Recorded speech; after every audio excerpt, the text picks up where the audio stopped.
자, 요게 2010년 2학년 11월 학평에 나왔던 뭐라고 해야 될까요?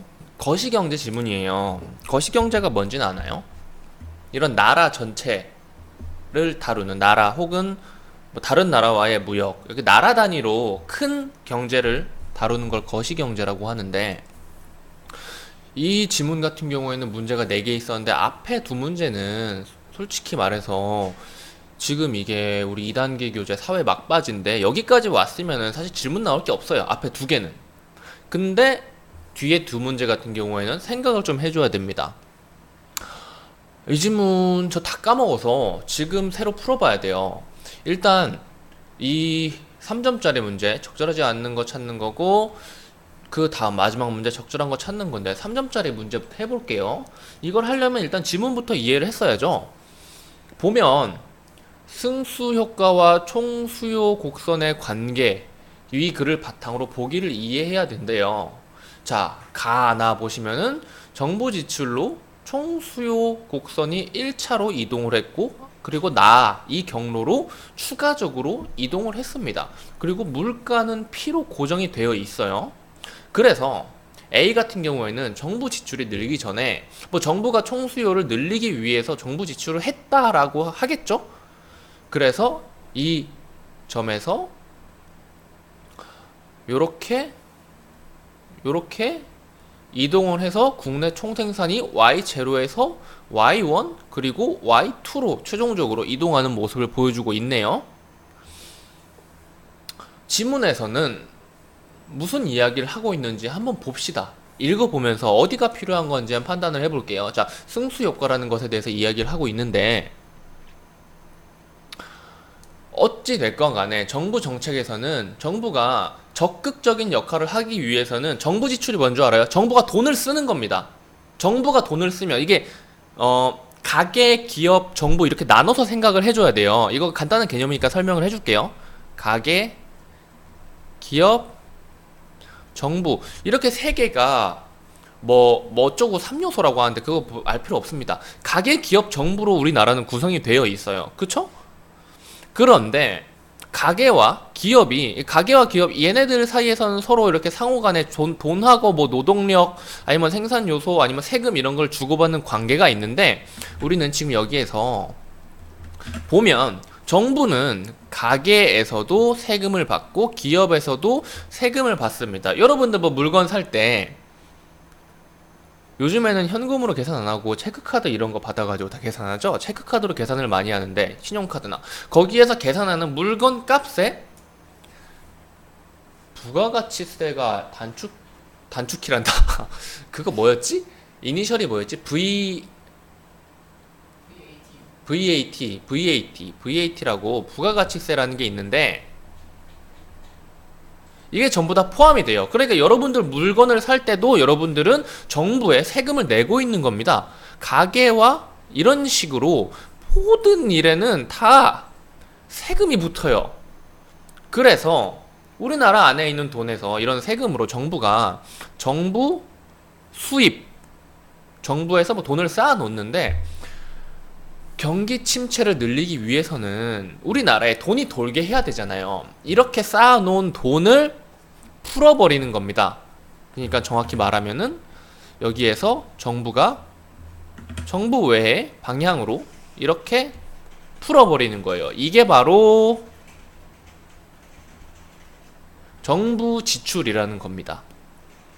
정부가 꽁꽁 싸매고 있던 돈을 사회로 풀어버리는 거죠. 그럼으로써 뭐 총수요를 늘릴 수 있다 뭐 이런 이야기를 하는데, 추가적으로 아랫부분도 읽어볼까요? 이제 예를 들어가지고 뭐 어쩌고 저쩌고 하는데, 정부가 K사에 너 이거 물건 나한테 팔아줘, 만들어서 내가 이 돈 줄게 하면 정부 지출이 일어나는 거고, 그래서 10억 원을 받았기 때문에 그걸로 다시 자기 회사를 돌릴 여유가 생기는 거죠. 근로자를 고용하고 생산을 늘리는 식으로. 그리고 K사도 우리 경제, 아까 가계, 기업, 정부처럼 기업도 우리 경제 주체, 경제 주체가 가계, 기업, 정부였던 것 같다.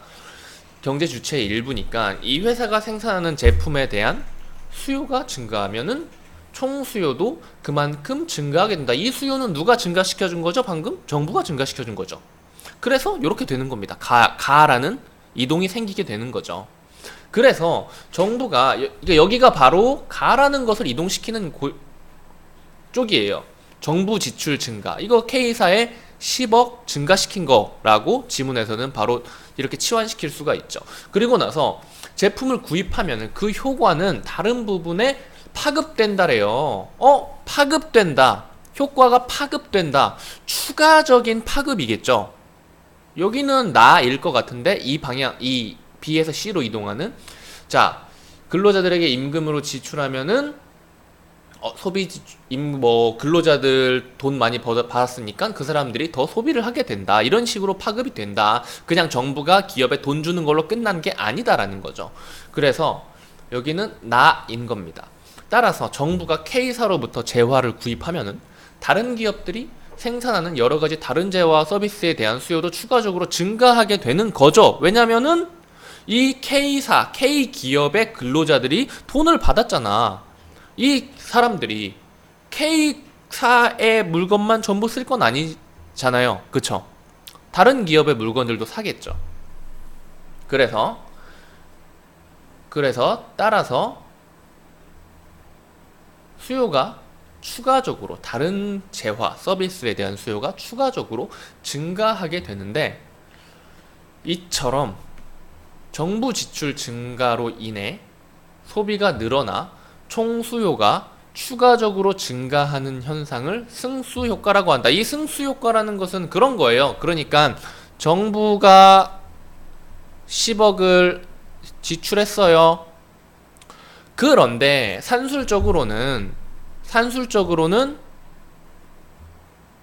총 수요가 10억 증가해야 하는 것인데, 이게 바로 K사가 받은 돈인 거죠. 그런데 여기에서 이게 아니라 플러스 알파로 근로자 월급, 소비 등등이 있음으로써 총 수요가 10억이 아니라 10억 플러스 알파가 증가하게 돼서 이것을 승수 효과라고 말을 한다라고 하네요.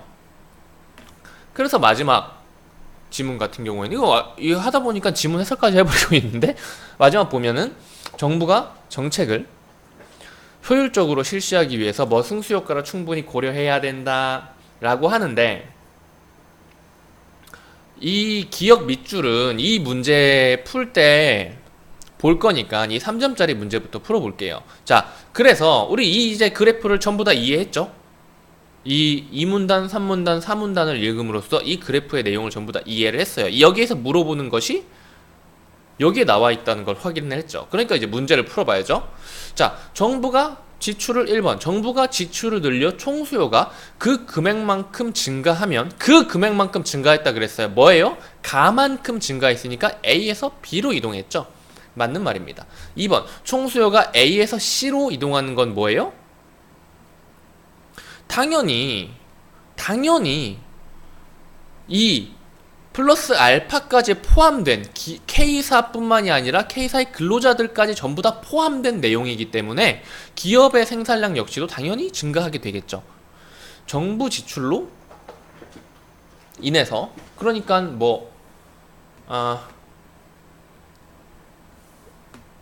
따지고 보면은 아마 이 부분이 2번 선지의 근거가 될 거예요.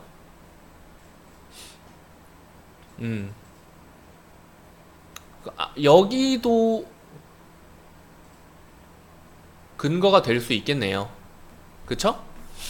자, 3번 볼게요. 정부 지출로 인한 가계와 기업의 연쇄 반응. 뭐예요? 가계와 기업의 연쇄 반응. 가계와 기업의 연쇄 반응이 뭐였죠? 생각을 해봐. 기업이 가계, 일반 근로자에게 월급을 줬다. 이로 인해서 그 사람들이 소비를 했다. 그럼 어떻게 된다 그랬죠? 바로 나 부분에 해당한다 그랬죠. B에서 C로 이동한 거죠. B에서 C로 이동한다. 맞는 말입니다. 4번 볼게요. 정부 지출로 인해 늘어나는 소득을 국민들이 지출할 때 나에 영향을 미칠 수 있다. 뭐예요? 이 부분이 방금 전에 3번 이야기했던 거랑 똑같은 내용이죠. 이 부분에 영향을 미치는 거죠. 그러면 답은 5번이겠네요. 자, 정부 지출이 10억 원 증가하면 총 수요 곡선의 이동폭은 가와 나를 합쳐 10억 원만큼 늘어난 게 아니죠. 그러면 승수효과가 될 수 없잖아요. 여기가 이게 승수효과인데 가에서 10억이고 나에서 플러스 알파가 되는 거라고 이야기를 했잖아요. 그럼 5번이 답이네요. 틀린 말이니까 10억 원 플러스 알파만큼 늘어난다고 해야 되는 겁니다. 그리고 마지막 문제 풀어볼게요. 기업과 같은 결과가 나타날 수 있는 사례로 적절한 것은 이라고 하는데 마지막 문단을 읽어줘야겠죠. 일단 선지 보지 말고 적절한 거 찾는 거니까 시험에서 문제 풀 때는 선지 보면서 어떻게 꾸역꾸역 찾아내도 되긴 한데 우리가 연습할 때는 무조건 생각을 올바른 방향으로 이어가 줘야 돼요. 자, 마지막 문단 볼게요. 정부가 일단 문제에서 요구하는 거 확인해요. 기억과 같은 결과가 나타날 수 있는 사례입니다. 어떤 일로 인해서 기억이 나타나는 거예요. 자, 기억부터 읽어봐요. 현실에서 보게 되는 승수효과는 정부가 예상한 크기보다 작을 수 있다. 어떤 일이 일어나야 정부 예상보다 승수효과가 작겠느냐? 인 거죠. 그런데 사실 앞뒤를 안 읽어봐도 우리 이때까지 이 3번 탐점짜리 보기 문제 풀면서 이해한 것만 생각을 잘 해봐도 이 마지막 문제는 자동적으로 풀려요. 우리가 승수효과 얘기할 때 승수효과가 어떻게 일어난다 그랬어요. 정부가 기업에 돈을 썼는데 그 기업의 돈이 근로자 월급 등으로 들어가가지고 이 사람들이 돈을 씀으로써 일어나는 것이 승수효과라고 했죠. 그쵸? 그러면 승수효과가 작아진다는 것은 이 사람들이 돈을 쓰는 것이 작아진다는 말밖에 나올 수 없는 거죠. 무슨 말인지 알겠어요? 이 사람들이 돈을 쓰는 것이 적어졌다. 이 사람들이 돈을 쓰는 것이 적어졌다. 그런데 여기에서 보시면은 이렇게 풀면은 너무 쉬우니까 근거를 봐봐. 사람들이 돈을 쓰는 것이 작아졌다라고 말할 만한 게 없어요. 저 같은 경우에는 이게 당연히 2번이 답이라는 걸 알고 있는데 여기를 읽어봐야 돼요. 정부 지출로 소득이 증가하면 소득세로 납부하는 어쩌고 저쩌고 소득세로 납부하는 것이 더 커지면 세금 납부하는 금액이 더 커져 소비의 증가폭이 작아질 수 있다. 또한 물가 변동으로 소비가 위축, 물건값이 비싸지는 거겠죠. 그리고 사람들의 소비가 국내의 소득 증가로 이어지지 않을 때 이것 1번, 2번, 3번 친절하게 줬어요. 이 세 가지 사례, 정부 지출의 승수 효과가 작아지게 되는 것을 이 밑줄 앞뒤쯤에서 줍니다. 보통 줘요. 이 세 가지가 있는데 이 세 가지 중에 해당하는 녀석을 찾아주면 되는데 이 말들이 좀 어려울 거예요. 무슨 말인지 알겠어요? 아, 코가 왜 이렇게 간지럽냐? 다시 정리를 해보면 이렇게 정리를 할 수가 있습니다. 하나,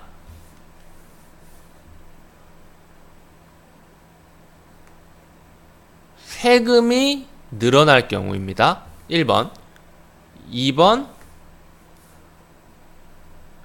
물가가 올라갈 경우에요. 그리고 3번 뭐일까요? 국내 소비가 일어나지 않을 경우입니다. 이 사람들이 이 2번 선지가 바로 여기에 해당하는 거예요. 우리나라 내에서 돈이 돌아야 우리나라의 총 수요가 늘어나는 거죠.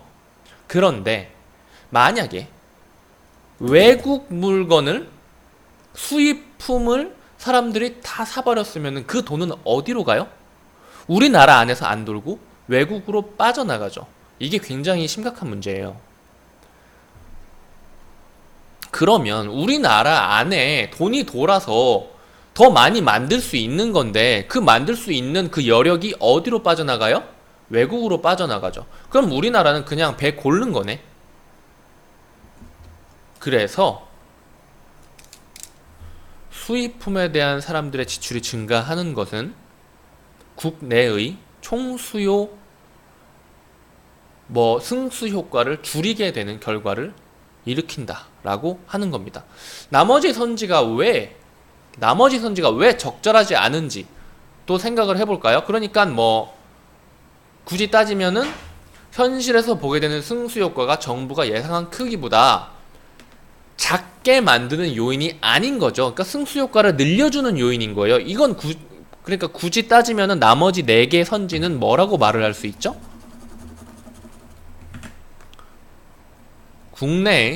국내에 돈이 늘게 하는 겁니다. 얘네는 왜 늘게 하는지 생각을 해볼까요? 1번 선지, 기업을 대상으로 한 각종 규제가 완화됐다. 너 이거 하지 마 라고 했다가 너 이거 이제 해도 돼? 라고 하면 하면서 이제 하면 되겠네 하고 하겠죠.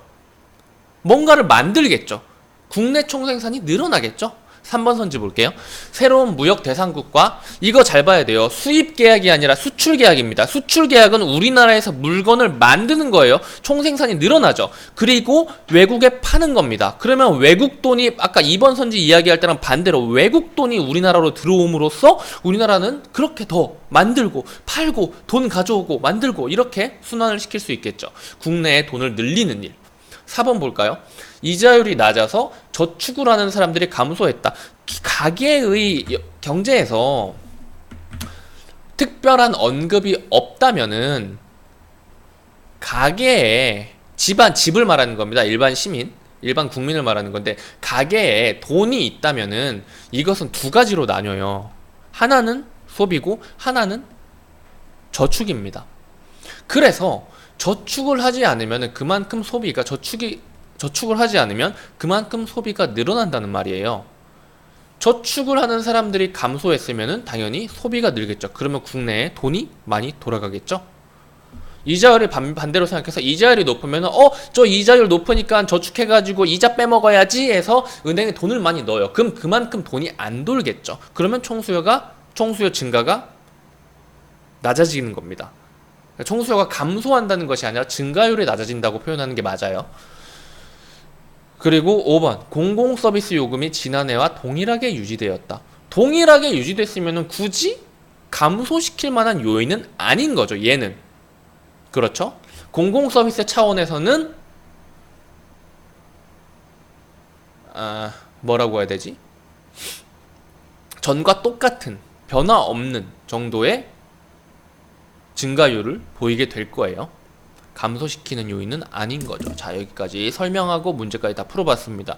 이 거시경제 파트는 말들이 어려워 보이는데 그러니까 큰 그림 자체를 그려보는 그걸 이해하면 미시경제, 우리 막 그래프 그리고 막 하면서 조그만 막 이동 수요 공급 최저점 이런 거 찾는 것보다 훨씬 더 쉽게 들어갈 수 있어요. 근데 이해하는 게 그렇게 쉽지는 않은데, 이런 거 나올 때마다 이런 설명 들어가면서 이런 느낌이구나 자연스러운 돈의 흐름을 이해하시면 더 좋겠네요. 이 지문은 여기까지.